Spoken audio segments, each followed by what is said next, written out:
என்னோடய கிளைண்ட்டு 6 மாதத்துக்கு முன்னாடி ஒரு பிளாட் வாங்கியிருந்தார். அவர் ஆக்சுவலாக நேற்று எனக்கு கால் பண்ணி, சார் என்னோடய பிளாட்டை பார்க்க வந்தேன். பக்கத்து பிளாட் ஓனர் வந்து வீடு கட்டுறாங்க.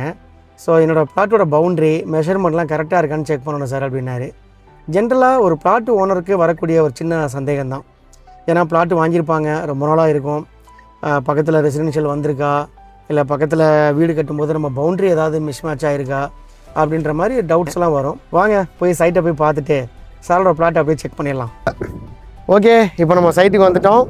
ஸோ நம்ம கிளைண்ட்டு சொன்ன மாதிரியே அவரோட பிளாட்டுக்கு பக்கத்தில் இருக்க பிளாட் ஓனரு ஒருத்தர் இல்லைங்க, 2 பேருமே வீடு கட்டுறாங்க. ஸோ ஒரு பிளாட் ஓனரு அவங்க இபி எடுத்துட்டாங்க. ஸோ இன்னொரு பிளாட் ஓனர் வந்து பார்த்திங்கன்னா அவங்க போர் போட்டு ரெடி ஆகிட்டாங்க. வாஸ்து நாள் பார்த்துட்டு வெயிட் பண்ணிகிட்ருக்காங்க. ஸோ நம்ம கிளைண்ட்டோட பிளாட்டு அதுக்கு பக்கத்தில் நீட்டாக இருக்குதுங்க. ஸோ பார்க்கும்போதே தெரியுது எந்த ஒரு ப்ராப்ளமும் இல்லை அப்படின்னு சொல்லி. எதுக்கும் நம்ம ஒரு மெஷர்மெண்ட் பண்ணிக்குவோம். ஸோ கிளைண்ட்டோட ஒரு சாட்டிஸ்ஃபைடுக்காக